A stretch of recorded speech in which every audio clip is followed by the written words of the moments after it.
What's up, tribe? How you guys doing? Go ahead and hit that subscribe button, and I hope you like this video. Well, listen, y'all, we are here for Reasonable Doubt, Season 1, Episode 9. This is the season finale. Well, listen, I see what y'all did here, okay? Y'all had us thinking that the obvious answer wasn't going to be the answer, but then it ended up being the obvious answer. So we start this episode off, and they go ahead and let us know who killed Kalisha. And guess who killed Kalisha? Braden. Braden did it. And he did it the exact way they said he did it. He showed up that night to get her to sign the NDA. He thought she had signed the NDA. They ended up talking about their relationship, what went wrong, what went right. They end up having goodbye sex. He goes to the car thinking he done got her to sign the NDA. He's so happy with himself. And then Ian knocks on her door, and she confronts, not Ian, what's the man name? Shoot, the CEO, the COO, whatever. Yeah, Ian, I think Ian. Anyway, and they get him, they confront him, and she says, listen, I know you're the one that's been stealing from the company and everything, and my computer will reveal that you are the real person that's stealing. And he was like, well, I told, Braden that it was you. And she was like, oh, that's what it is. That's how you got him to turn on me. So he ends up leaving. So he didn't kill her. But by this time, Braden in the car, he decides to open up the envelope to see the NDA. And instead of her signature, baby, she wrote F-U. Although she said the F-U-C-K-U, the F-U. So he goes back to confront her, and he ends up killing her. The exact way that they said it happened. So I was like, okay, for Captain Obvious, a lot of times when these shows end up being somebody we never thought of, but baby, it was who we thought it was. So now the rest of this episode is really dealing with the consequences of what happens after that. Because Jax figured out it was him. The reason that Jax figured out it was him was, she said that, she realized that the signatures weren't the same. So he actually forged her signature on the NDA. Because she said, listen, I was convinced that he wasn't guilty because she signed the NDA, and so he had no motive to kill her. But now I realized that he forged her signature. It wasn't hers, which, let me be honest with y'all. Now, I've been rocking with Reasonable Doubt. I loved it. It's a great show, great acting. I'm here for season 2. They left us waiting for, the way they ended this episode left the door wide open for a season 2, and I'm here for it.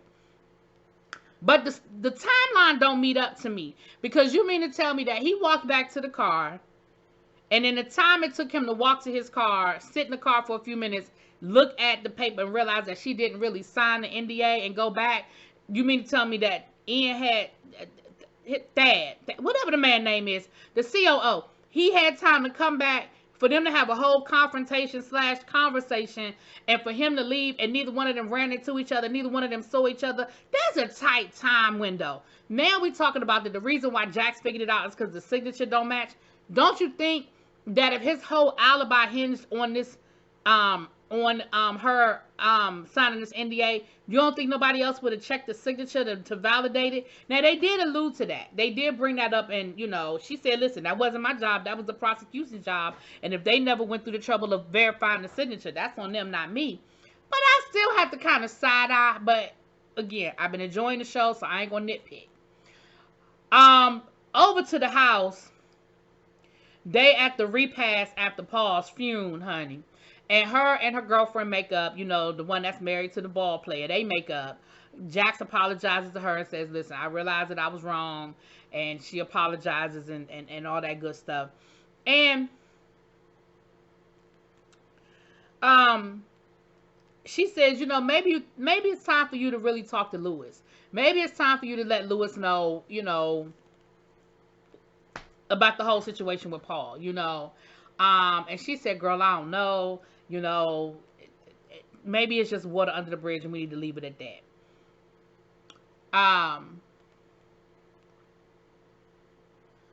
Then we see Jax try to talk to her mom about it, but honestly, Jax, I'm gonna have to say this: wrong time, wrong place. Like, I get it that you feel like it's time for y'all to have that conversation because you've been holding on to it. But the day of the man's funeral, that might not be the time for you to bring it to your mama's attention. I mean, y'all can have that conversation But you've been holding on to it all this time. You might need to give your mom a 24, 48-hour window, okay? But she did try to talk to her mom and let her mother understand that it wasn't just that one time, that he had been kind of grooming her, and that she could see it now and realize that he kind of was grooming her to get ready for this whole, maybe take it to that next level. But the mama can't hear that. Again, she's grieving. Number one, even if she weren't grieving, it would be hard for her to receive that. But now that she's grieving, that's just a hard thing for her to receive, right? Hard thing for her to pick up on. So that didn't end well, for Jax. That didn't end well. So the next day we got to go to court, and Jax, well,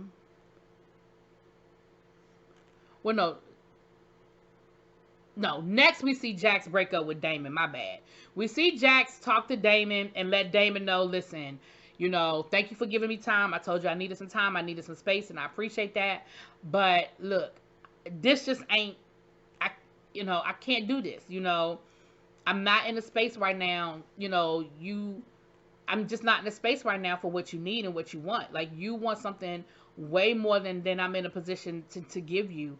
And he was like, so you going back to your husband? And she was like, well, I want my marriage to work. He was like, so then yeah, you going back to your husband? And she was like, look, you meant a lot to me. You changed my life.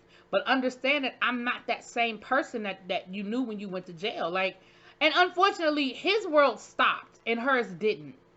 And he was frozen in that space of what ifs. He was frozen in that woulda, coulda, shoulda space with Jax. If we coulda, maybe we shoulda. If I had gotten off, what would have happened? And she had moved on. She had gotten married and had children and changed careers and stuff.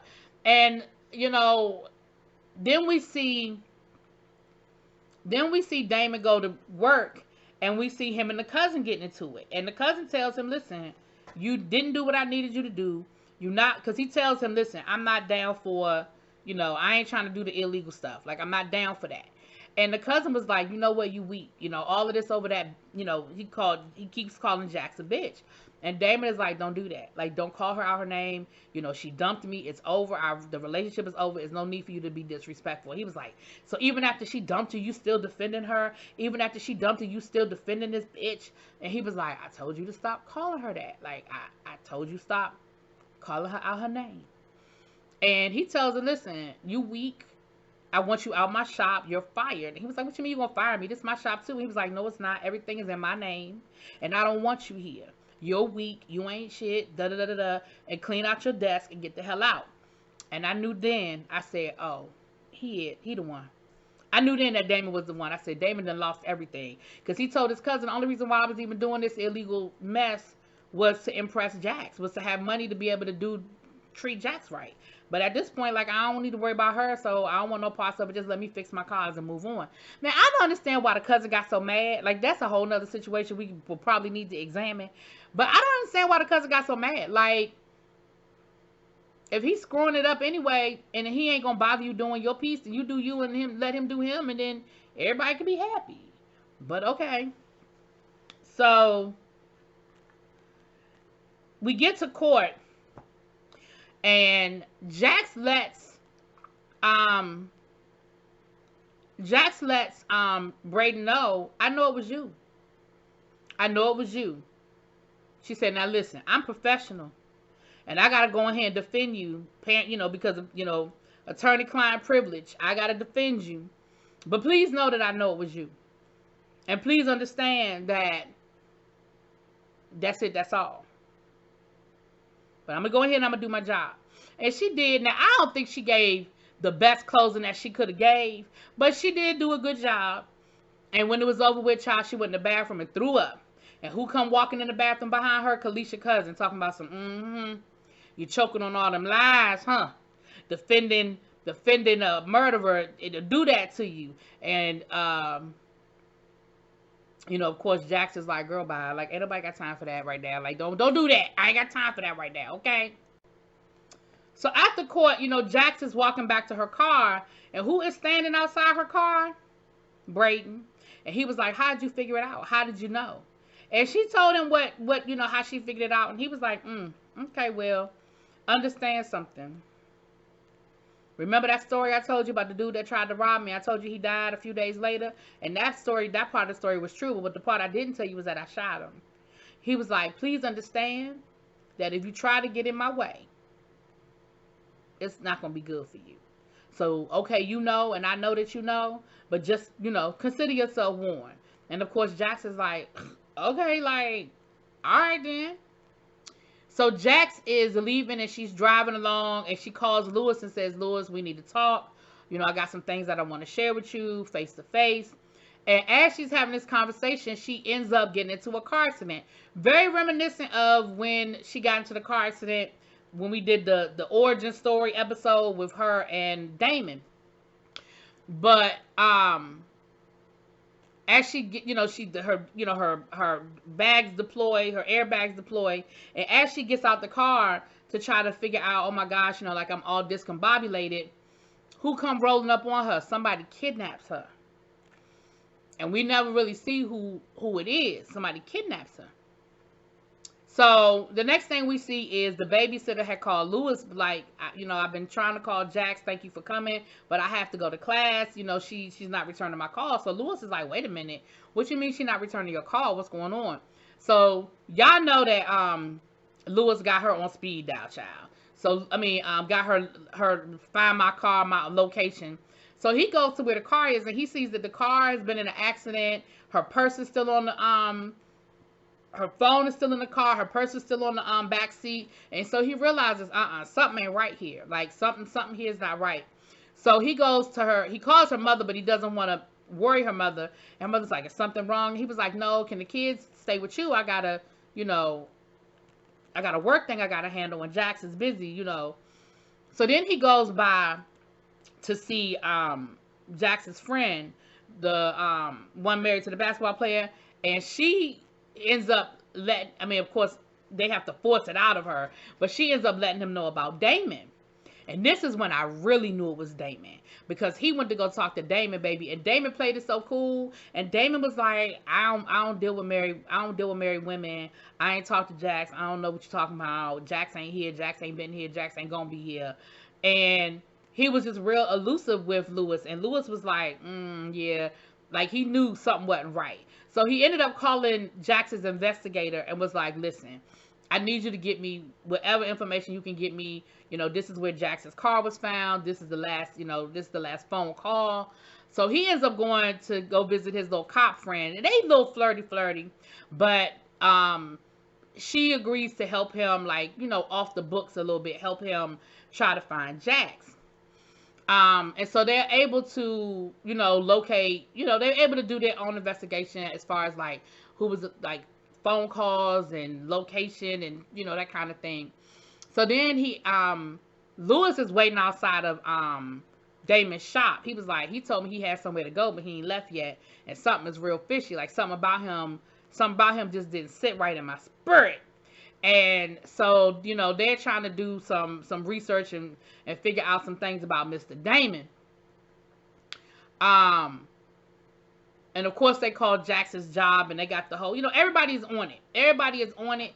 And what we see is Damon is the one that got Jax hold up. He got her tied up and, he's talking to her and basically he's like, listen, you played with me. Like, I loved you. I've been wanting to be with you. You were everything to me, and you were playing with me. And I've lost everything. And basically, it's just not worth it anymore. And she was like, what are you talking about? She was like, look, I was honest with you. Like, and she just basically repeated everything she'd been telling him. Like, listen, I was honest with you, but I told you, like, we're in two different places. And I'm sorry that I'm not, but I never intended to hurt you. I never tried to hurt you. I never meant to hurt you. That was never my intent. And she was like, she was doing all the right things. She was trying to remind him that she had kids and, other people look, that relied on her and all of these different things. And he wasn't trying to hear it, and he's talking to her and as he's talking to her and telling her, you know, basically, I done lost everything. It's not worth it. Like, I admitted to a crime I didn't commit just so I could be with you, just so I could come out and try to get with you. And you had me thinking that we could be this and we could be that. And it just, you know, you were never trying to really be with me. And, you know, you played with me, you played with my heart, you know. And as they're talking, you start hearing police sirens and you start seeing the police lights. And so he realizes that the jig is up. He about to go back to jail. Like, it's a wrap. And he has the gun and everything. And he tells her, he says, listen, he said, because she's scared that he's going to hurt her. And he said, he said, and see, and that's the sad thing, is that I could never hurt you the way you hurt me, baby. And then he unalives himself, right? So, of course, they come in, they rescue her, you know, the police come storming in, Lewis is outside, you know, her co-workers are outside, and, you know, Lewis takes her back home, and, you know, she talks to him a little bit, and he tells her, well, I don't want to leave you alone tonight, but I'll sleep on the couch. And she was like, no, you don't have to sleep on the couch, you can sleep in the bed with me. And he agreed, they agreed to go to counseling. She says, you know, is this over? Like, is this a wrap? Like, I want us to work this out. And he was like, listen, I don't know. And she said, well, will you at least agree to go to counseling? And he was like, I agree to go to counseling, but we see, so the next morning, the verdict is in. So we see Jax has to get up and she has to go into court. Even after what happened to her the night before, she has to go to court. The verdict comes in and Braden is found not guilty. So we see him talking to his wife afterwards, and he was like, I'm going to make it up to you. How about we go to Bora Bora next week with the kids? And she was like, I tell you what, you have fun in Bora Bora, but me and the kids, we're leaving you. And I'm going to take half of everything you have, okay? He was like, what do you mean? What are you talking about? She was like, yeah, no, I'm done with you. I'm done with this. So I was like, okay. You really thought you was doing something, but you weren't. Then we see him in the boardroom. You know, we see his COO. He gone.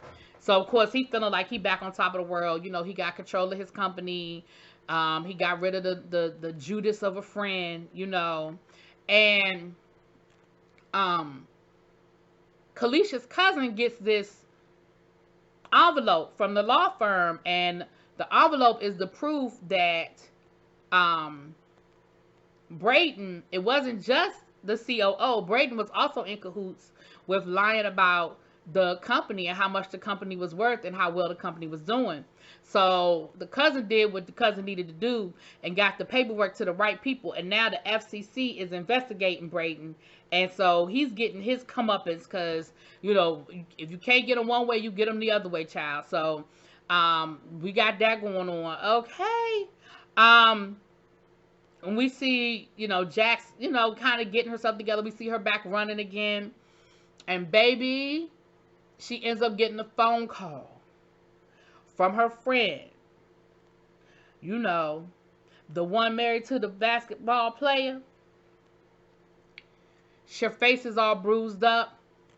And we see the basketball player laying on the floor with blood pooled around him. And she calls Jax, baby, because she need a lawyer.